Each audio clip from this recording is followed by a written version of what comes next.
It is chaos along the Jersey Shore.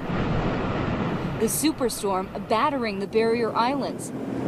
In the crosshairs, Atlantic City. The road into this seafront town is completely submerged. Damage started early. Massive chunks of boardwalk littering the streets. Street after avenue after cul-de-sac inundated. Dubbed the storm of the century, Hurricane Sandy barreled through the East Coast, breaking records like no other storm in history. Political junkies scanned the media for an October surprise to change the dynamic of the election, and this year the media anticipated how both presidential candidates would weather the storm. On November 4th, the New York Times' 538 political forecast beat blog speculated how Hurricane Sandy affected the election based on several polls.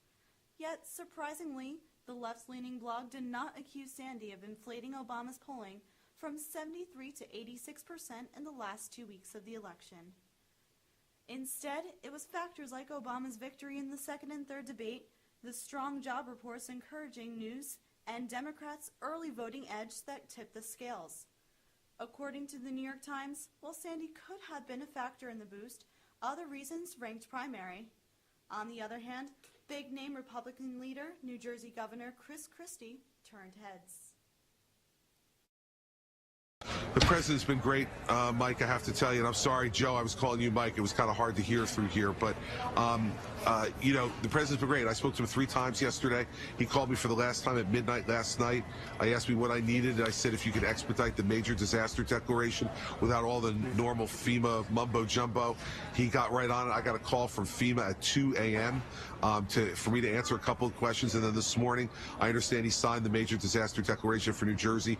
The president has been all over this, and he deserves great credit.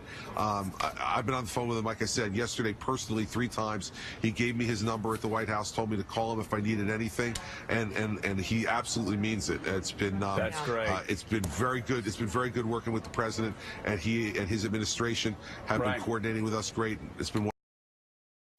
The LA Times, a left-leaning publication, and Fox, infamous for conservatively biased news, both reported on the 2 events that followed the storm. Christie's unusual praise of Obama and Mitt Romney's staged relief rally for the storm.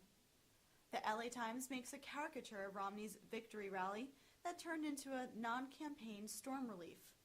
Romney's staff apparently funded $5,000 worth of donations that were supposed to come from supporters to go to the Red Cross. The LA Times poked fun at Governor Romney, who seemed to miss the mark in a crucial campaigning time.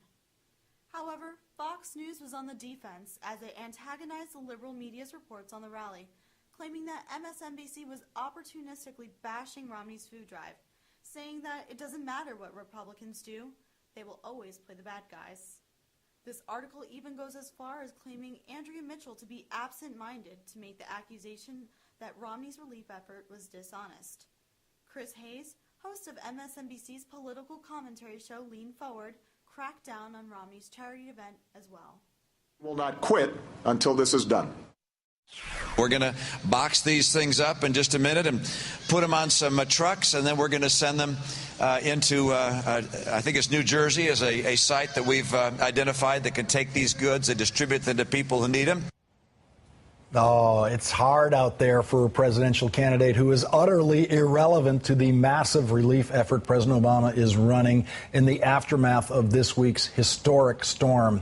Because the desperate and shameless Romney campaign believes it cannot win the election without winning Ohio, Team Romney pushed their poor candidate out onto a stage in Ohio yesterday. Because the storm was still in progress in some states and the death count was climbing in New York and elsewhere, traditional political decency dictated that Mitt Romney not be caught campaigning yesterday. And so Team Romney hastily rewrote a campaign event into a, quote, non-campaign storm relief effort. Thanks to BuzzFeed reporter McKay Coppins, we now know exactly how they did that. BuzzFeed reports the night before the event, campaign aides went to a local Walmart and spent $1,000 on granola bars, canned food, and diapers to put on display while they waited for donations to come in, according to one staffer. All in all, the massive October surprise known as Hurricane Sandy triggered a series of events related to the political election.